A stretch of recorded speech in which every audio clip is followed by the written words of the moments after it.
নমস্কার। আজকে আমাদের আলোচ্য বিষয় একমুখী রুদ্রাক্ষ নিয়ে। এই একমুখী রুদ্রাক্ষের গুণ কি?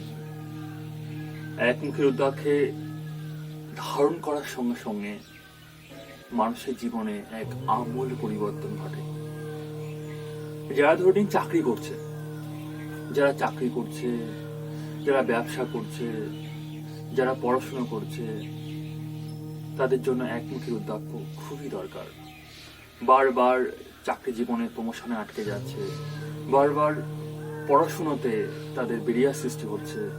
এই একমুখী রুদ্রাক্ষ ধারণ করার সঙ্গে সঙ্গে তাদের আমূল পরিবর্তন হয়ে যায় তাদের জীবনটা। তা আমাদের কাছে আইডি নাম্বার দিয়ে, আইডি টেস্ট বা ল্যাব টেস্ট দিয়ে, আইডি নাম্বার দিয়ে খুব স্বল্প মূল্যে একমুখী রুদ্রাক্ষ পাওয়া যায়। আমাদের এখানে এই একমুখী রুদ্রাক্ষ যারা নিয়েছে তাদের লট অফ বেনিফিট তারা পেয়েছে। কারণ আমরা বাজার চলতে যে একমুখী রুদ্রাক্ষগুলো ফেক পাওয়া যায় সেগুলো আমরা প্রোভাইড করি না।